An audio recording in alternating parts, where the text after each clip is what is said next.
It's time for Real Estate 101 with the KareyBrown team from Realty Executives Preferred Advisors. Good Sunday morning to you. This is KareyBrown, broker owner of Realty Executives Preferred Advisors, and you're listening to Real Estate 101.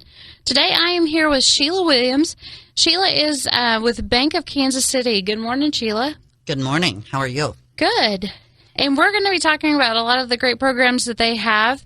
One in particular that I find super interesting because I actually didn't know that anybody here locally did it until a Facebook post. But Sheila does Native American home loan programs. And that is so intriguing because, we have a great clientele base here that I didn't realize was being served. So that's amazing. Tell us about the program. Well, it's called Section 184. It is designed specifically for Native Americans, and the advantage of this program is the down payment. On a purchase of $50,000 or more, the down payment is 2.25%. So it's low. That is amazing. Yeah. So what are the hoops that they have to jump through to, I say hoops, but anytime you're doing a loan, you have a few things you have to do. They're all basically the same. Yes, you're right. Any home loan requires documentation of employment, rent history, and so the basic items are there. This is a manually underwritten loan. So what that means is that today lenders would do an automatic or a computer approval, and this is strictly handwritten by the underwriters. So they look at each individual case and underwrite it based on the Section 184 guidelines. Gotcha. So because it is manually underwritten, does it take a little longer to close than the average? I would say probably you're looking at maybe 45 days to 60 days, just depending on the situation. Okay. And so I know that you go to tell me where you hold, I know you hold classes. Classes, yeah.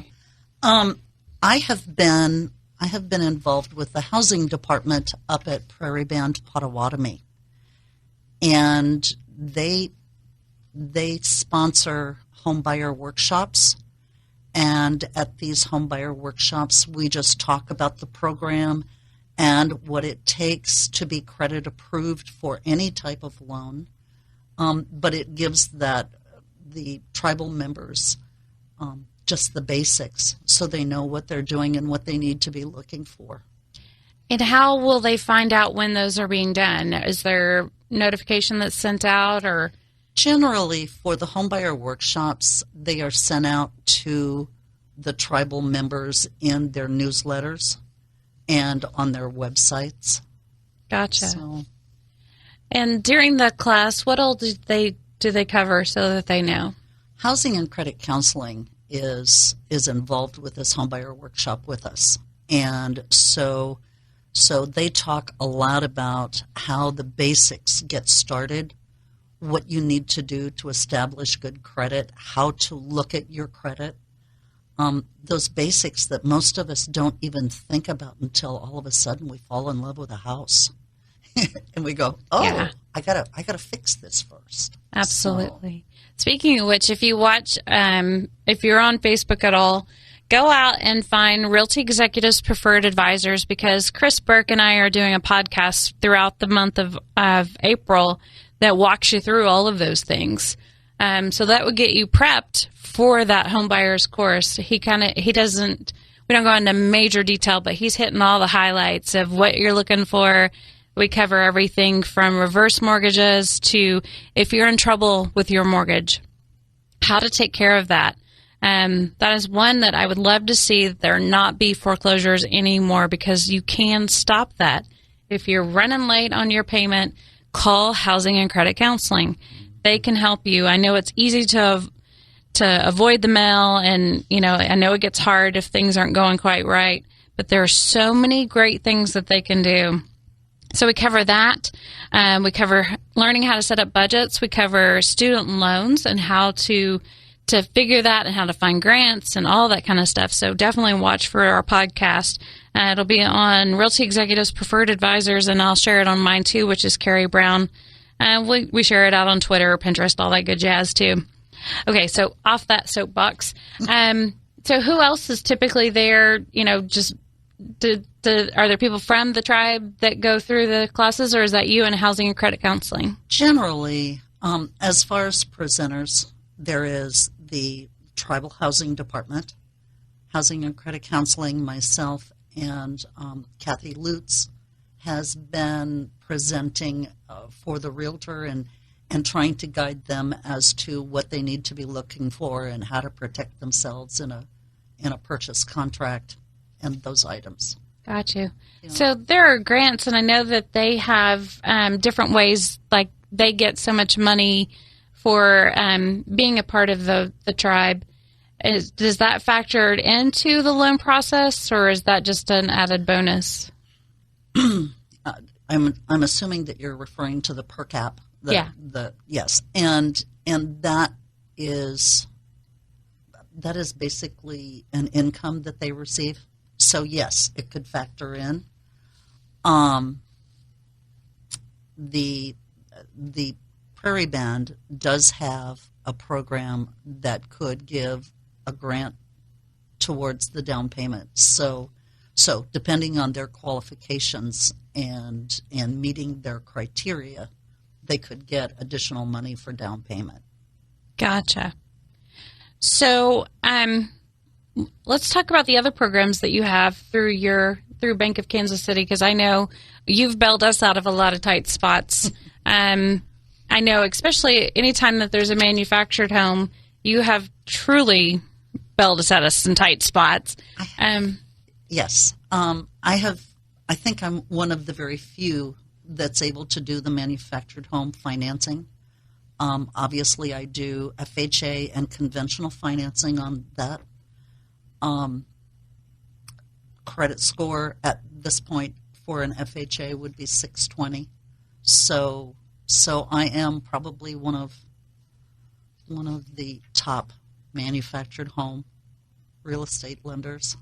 Yeah, which is great, and I don't want you to get loaded up on that, because I know that can be a whole lot of fun. Different story. Yeah. And I mean fun in a sarcastic way. They can be really difficult, especially if they don't have the VIN numbers and all that kind of stuff, and a good trail of paperwork to verify. And elimination of title, which is something that's very important, and most of the agents who aren't used to doing manufactured homes don't even know that there has to be one. Yes, that there has to be a title to eliminate to begin with. Yes. Yeah. I've done more than my fair share. And, it always kills me because people see that piece of paper and it's typically taped inside of or glued inside of a cabinet. And people are like, I'm just going to paint over that. Please don't. Yes. Or they take it off. Please don't. Yes. Master. That is a very important piece of paper. It's probably the most important thing in that whole place. That's right. Because you can't sell it if you don't have it. That. Yes. Yeah, and now all of a sudden we're having to sell a piece of land, and your house, as far as the appraisal is concerned, is not much worth more than a shed. Yes. So definitely, if you have a manufactured home, that piece of paper is like gold, even if you have to snapshot it. I think another thing that happens with manufactured homes is as the home ages and the owners are wanting to maintain it. I had a neighbor who bricked her manufactured home, which was wonderful, but she bricked over the HUD labels. Oh. And the HUD labels are very important because they identify both pieces of this manufactured home. Mm-hmm. Fortunately, we have a company that identifies and has the records for all these mobile homes, manufactured homes. But still, it's an extra step and it's a few extra bucks to get some documentation that if you could have taken those labels off and reattached on the outside, you wouldn't have had that problem. Right. So So there's a lot of things. If you're looking, if you're purchasing one, even just give us a call and say, okay, someday I might want to sell these. What do I need to know so that I don't get myself in a pickle when it comes time to try and sell? How can they get a hold of you? I am at 9th and Kansas Avenue. Address is 900 South Kansas Avenue. Or you can call my office, and that is 785-414-3216. And Sheila, again, is with Bank of Kansas City. Or BOK Financial. BOK Financial, okay. Yeah, they summarized it there. Yeah. That makes it easy to write a check anyway, right? That's right. And so let's talk about a little bit about the other services that you offer. I know that those aren't the two that you run the gamut. I do. I do a lot of VA loans and FHA loans, which most people consider first-time buyer loans, but it is a loan that enables you to get into a home at a 3.5% down payment and can be used over and over again. So you can use that more than one time as long as you don't have two going. You can't have two going at the same time. Obviously, I do conventional financing with as little as 3% for a down payment. And then I do extended locks for those people who are doing new construction and want to guarantee the interest rate that we have today for 280 days down the road. And it's a wonderful program, and it has a float down policy. So within 30 days of closing, it could actually float down if the interest rate is lower at that time than it was when you locked it in originally. Well, that's awesome. So yeah, I've got some good products. So if you would, join us again after the break. We're going to break and have you listen to some of our great sponsors. Thanks for joining us on Real Estate 101. I'll be back with Sheila here in just a few. Southwest Topeka has a good neighbor. State Farm agent Jim Garrison, now at 29th and Urish. If your current insurance situation has you going around in circles, get off the roundabout and stop in and meet Jim and his wonderfully efficient staff. Let Jim Garrison give you a quote and make the Garrison comparison. He's confident that with State Farm's competitive rates, the right coverage, and his unmatched service, you'll want to make him your new insurance agent. Like a good neighbor, State Farm is there, and Jim Garrison is there for you, northeast of the roundabout at 29th and Urish. Thanks for joining us again. This is KareyBrown, broker, owner of Realty Executives Preferred Advisors, and you're listening to Real Estate 101. And I'm back with Sheila Williams from BOK Financial. I messed that up on the first part. No, that's all right. So you guys used to be Bank of Kansas City, so there's been some changes. Let's talk a little bit about that and how all that works. There's been a lot of changes.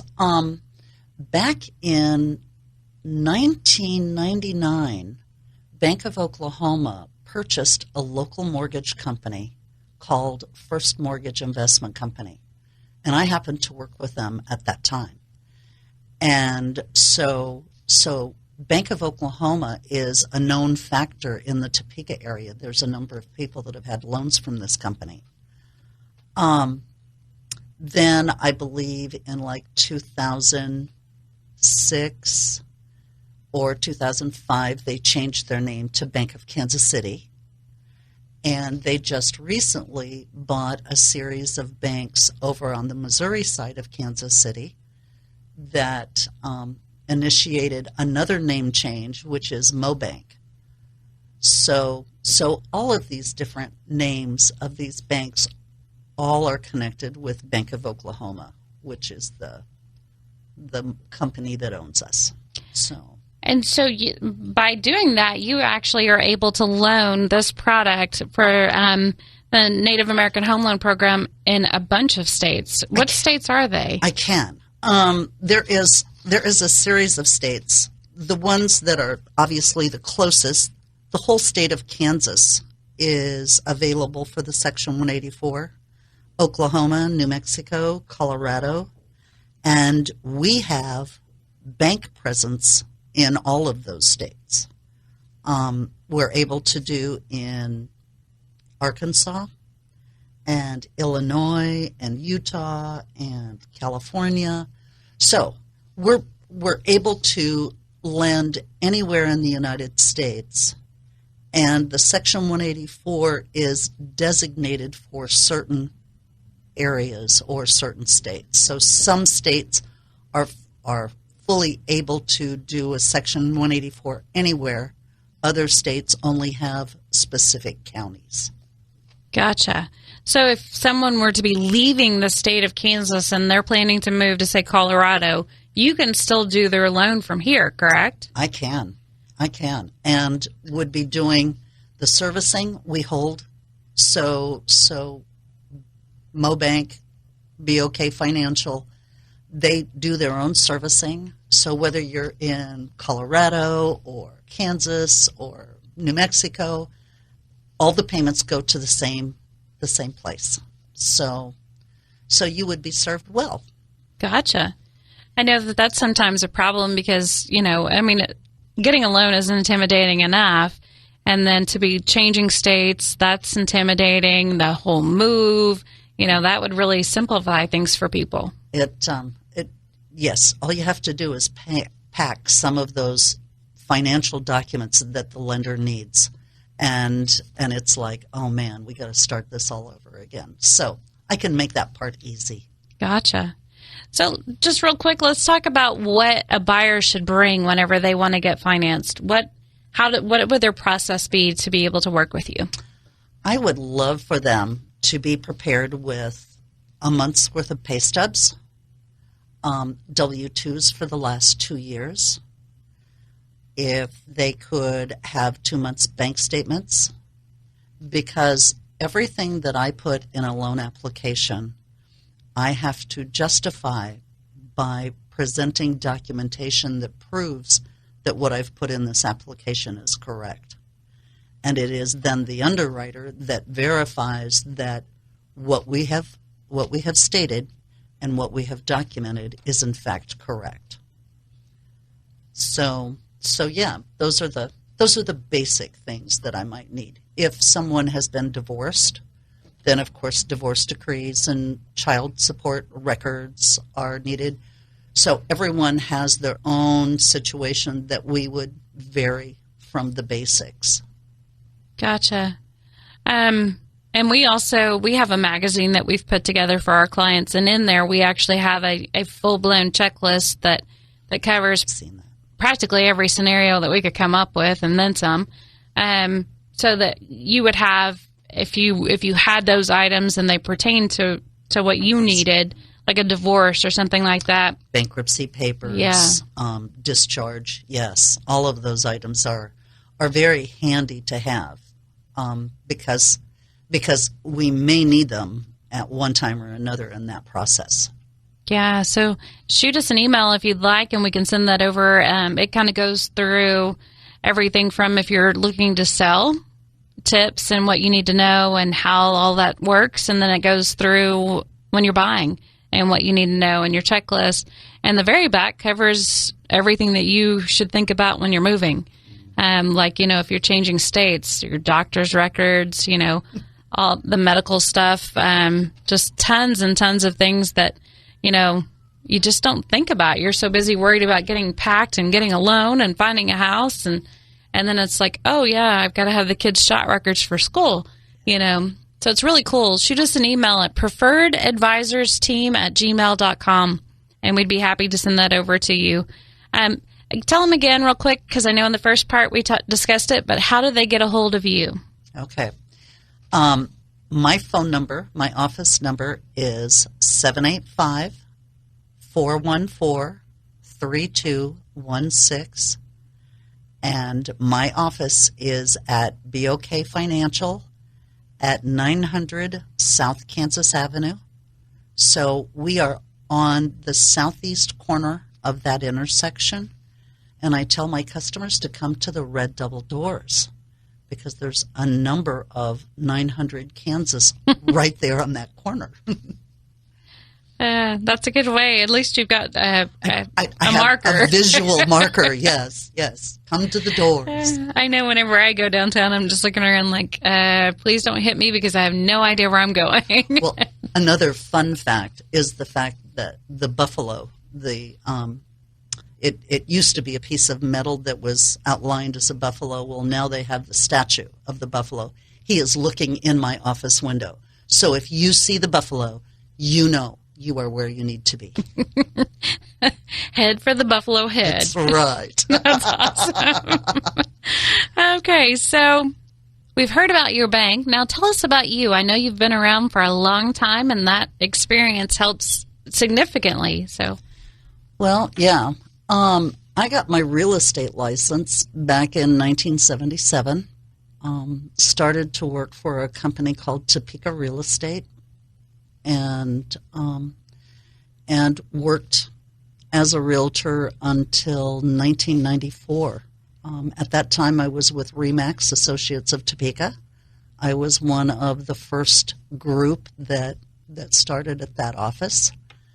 And in 1994, then I went to First Mortgage Investment Company that was ultimately bought out by Bank of Oklahoma. And so I've been doing real estate mortgages since 1994. Wow. So, yeah, it's been a while. I was just trying to think. I started in 2002, and that was back during Win Etzenhauser's reign at Remax. At Remax. Yeah. I really need to look him up and just say, you'll never believe what I did.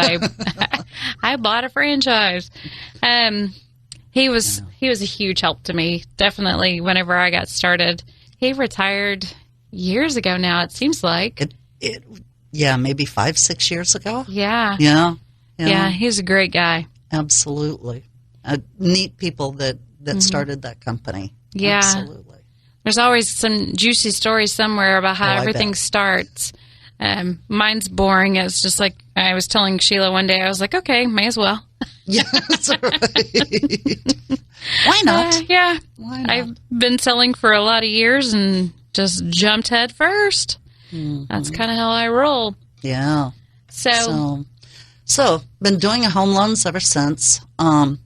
Funny fact, when I started in 1994, I started April 1st. So April Fool's Day. Mm-hmm, I'm sitting at my desk looking at this wall and going, oh, my God. It is April Fool's. Is this a joke? And obviously it hasn't been. I have done well, and it's been a good career change for me. But I started off doing bond loans. First-time buyer programs have always been near and dear to my heart. I think that's one of the reasons why I got involved with the Section 184 was the fact that it was a way for me to help the customers that I serve. And so the more knowledge that I have and the more products that I have, it just gives me a well-rounded service base. Absolutely. I think every lender has like their thing, what they really find their passion in. But I really think that servicing the first-time home buyer is just huge because it is the most intimidating thing, I think, and it's the most expensive purchase you'll typically ever make. Whether you start out at a lower price range and someday go up, it's still, you don't typically go out and buy a car like that. So, Well, and if you consider those people who haven't purchased a house, fun fact is that in my industry, we consider someone who has not owned a house in the last 3 years a first-time home buyer. And if you think about someone who hasn't purchased a home and gotten a mortgage in the last 10 years, things have changed so drastically. And it feels overwhelming sometimes. And to be able to sit there in front of someone to have them explain what's going on, why it's happening, what's changed. Just the new federal laws since 2008 make most of our heads spin. There's a waiting period. You have to get what's called an LE, which is a loan estimate, and so the lender provides that to the customer, and then at the end we have to provide what's called a CD. And once that customer acknowledges the CD, he has to wait 3 days to close because he has 3 days to consider what he's doing. Mm-hmm. In the middle of him considering what he was doing from day one when he made the offer on the house to begin with. The market is out in the market. It's a rush because everybody wants the same house you want. Mm-hmm. You come to the lender's part, and everybody wants the lender to rush, but the federal government wants us to slow things down and methodically make sure that everything is going the way it's supposed to. You think about it, that's the right way. I mean, it's such a huge decision that it really isn't something that you should take lightly. I mean, we start with our clients working with them up to a year out. Sometimes 2. I mean, once we get communication, and I know I spent months working on a process that each week they're learning something new, just to make sure that whenever it comes time, they actually know what's going on. Very good point. Yeah, absolutely. And if you can get a 3-day right of rescission on a car, you should be able to get a 3-day right of rescission on a house. We go through the. I'm not sure it's quite that easy. It's not. But yes, but yeah. You're right. I mean, at least 3 days prior to that, you have to have looked at all your numbers and know everything. It's not like you can buy it and then you can return it. Right. That doesn't work. I should make that clear. That does not work that way. But 3 days prior to closing, you've got your numbers. You've got time to really analyze that. And get those questions out of the way. Mm-hmm. I don't know how many that have closed and then gone, I'm not sure what all that was all about, but I'm happy with this house payment and I'm happy with this house. So yeah, it's a huge decision. It is. And during the contract, your agent explains to you, if the inspections don't go in a way that you're thinking they will, and nobody's got the money to fix it, and you can't buy it that way, there are always ways to get out of a contract if that were the case. It's just not repairable to where you need it to be because each loan product has its own features that have to be met. And with that being said, you definitely want to make sure you ask all the questions. And I know it's hard because we do this every day. So we've got it down. We know what we're talking about. But if I were to go to your, and I'm sure if Sheila were to go to your work and you're explaining it to us, we're going to look at you like deer in the headlights. So, right. We do expect that from you too. We expect you to ask. Yes, and encourage that because the better. That's one of the reasons why I like to have a one-on-one with my customers is because I can tell when they understand something and when something that I've just said kind of rings okay with them, but they really don't understand it. It's nice to know that they are moving forward with a good basic understanding. Absolutely. It's too big of a decision to take lightly. Yep. So again, real quick, how do they get a hold of you? Phone number is 785-414-3216.